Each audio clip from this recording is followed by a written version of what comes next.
Hello students, I'm Dr. Himanshu Kandpal, Assistant Professor English, Government MS College for Women, Bikaner. Today I'm going to explain you the poem The Looking Glass, written by Kamala Das. Recognized as one of India's foremost poets, Kamala Das was born on 31st March 1934 in South Malabar in Kerala. Her parents were poets. Her mother, Balmani Amma, is a renowned Malayalam poetess. She started writing at an early age under the influence of her great uncle, Nalapat Narayan Menon, a prominent writer.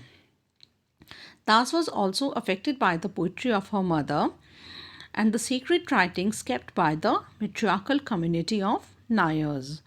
She was privately educated until the age of 15 when she was married to K. Madhava Das.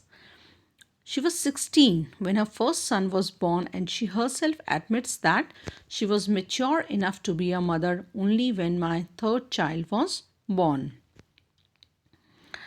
Her career progressed steadily, and Kamala Das's poetry, which was charged by an unusual frankness and openness about sex, and her unabashed autobiography, invited a lot of controversy. But her husband, as she confesses, was very proud of her. Though he was sick for 3 years before he died, his presence brought her tremendous joy and comfort. She stated, there shall be not another person so proud of me and my achievements. At few places, it has been mentioned that her married life was not happy. This led to frustration and personal disillusionment. It is said that her marital relationship has been hollow, but she has not been able to break it. Though her husband allowed her complete freedom, yet she craved for love, not freedom. Thus, there is an element of personal touch in her poems. She is one of the foremost poets in Indo Anglian writing. Some of his contributions were My Story, published in 1974, is her autobiography. Her poetic works are Summer in Calcutta, The Descendants, and The Old Playhouse, and other poems. She has contributed very much to journals and magazines. She has written essays and stories, and recipient of Kerala Sahitya Academy Award for her stories in Malayalam. Kamala Das's achievements are in diverse fields which extend well beyond poetry. Now we are going to study the poem The Looking Glass, written by Kamala Das. This poem is taken from The Descendants, which was published in 1967. This is a volume of poetry, and it is about physical love between a man and a woman. It is both patronizing and indulgent in tone. The woman in it is every woman that seeks love, and the man is every man that wants a woman to satisfy his physical hunger. The poem faithfully reflects the mutual need of man and woman for physical enjoyment, and a woman must be truthful to this need of hers. So, in the beginning lines of the poem, writer says that getting a man to love you is easy. Only be honest about your wants as woman.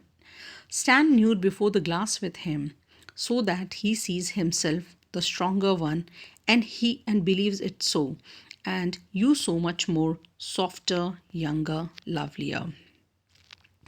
According to the poetess, a woman should be honest about her wants and requirements, and then it will be easy for her to get a man to love her. For physical gratification, she should draw close to him. She should not hesitate to stand naked before the looking glass with him, so that he sees it clearly that he is stronger and she's weaker, younger, and lovelier. This will satisfy his male ego and excite his passion for the weaker sex. She should also accept his praise of her beauty and youth. Admit your admiration. The woman should accept her men's praise for her beauty and youth. She should also accept his praise of her beauty, and in order to satisfy his male ego, she should point out to him that he is bodily perfect. Admit your admiration. Notice the perfection of his limbs, his eyes reddening under the shy walk across the bathroom floor, dropping towels, and the jerky way he urinates. She should point out to him that he is bodily perfect, and notice that his eyes getting red in passionate excitement. She should also mark his shy walk across the bathroom floor, covering himself in the towel, and his jerky way of urination. She should, in short, admire him for all his good points and let him feel that he is her only man for sexual satisfaction.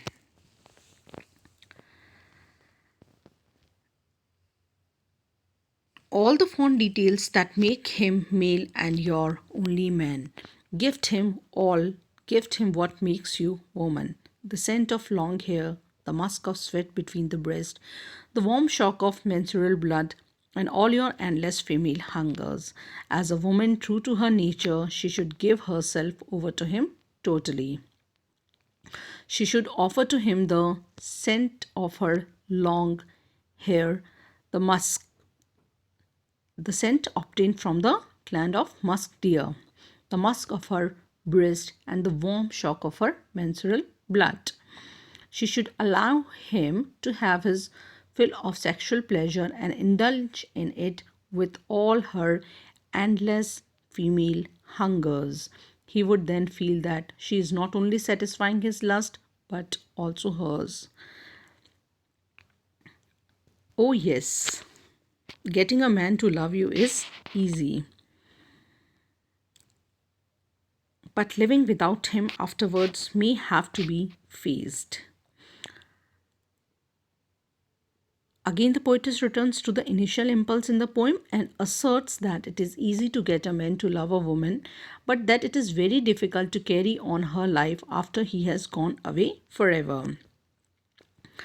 But living without him afterwards may have to be faced. A living without life when you move around, meeting strangers with your eyes that gave up their search, with ears that hear only his last voice calling out your name, and your body, which once under his touch had gleamed. Gleamed means shone slightly or momentarily, gleamed like burnished. Burnished means polished, made bright by rubbing. Now drab and destitute. Now dull and miserable. For him, okay. Again, the poetess, we say, returns to the initial impulse in the poem, and she says that it is very difficult to carry on her life after he has gone away forever. For him, it is simply a sexual encounter with a lustful woman, but for her, it entails all difficulties and tensions. On his desertion, she feels totally stranded in life, suffering humiliations and miseries of a fallen woman. She was once in quest of emotional fulfillment, but she received only tears and sobs in coming with contact with strangers. Her body, which once gleamed under his touch like burnished brass, become now drab and destitute, dull and miserable. She is no more than a melancholy woman having onslaughts of disease and decay and deformity. So, speaking of this poem, M.L. Sharma writes as follows. In this poem, the poet offers a cool, almost a cold blooded, dispassionate, and clinical analysis of the different stages of falling in love, the Machiavellian strategies to hold that love, and the inevitable decline and fall of the heart's empire. The title of the poem could better have been Love's Progress. The poem is simple and straightforward in its diction. The poem does not merely celebrate the passions of love, it simultaneously views the climax and the anticlimax through a bifocal vision which renders the complexity, ambivalence, and the irony of this total situation in much greater depth than in normally seen. It is highly charged with pulse and power. Passion seems to leap out of every line. A sharp feminine sensibility is at work here. As a full blooded woman, Kamala Das makes an honest confession of her wants of her sexual gratification. The poem is decidedly a uh, the poem decidedly powerfully evokes the image of lustful relationship between the two sexes. Nothing is in truth concealed from the reader, not even the ugly and the forbidden. We can say there is a subtle psychological analysis of the male mentality in the first part of the poem, just as the second part is totally pervaded by a feminine consciousness. The cumulative effect of the poem is one of sterility and futility of sexual love. Most of the experiences which we come across in Kamala Das's poems are of an unkind variety, and a search for love and kindness ends up in a barren wasteland where there is neither life nor hope. This is all about the poem The Looking Glass, written by Kamala Das. Thank you.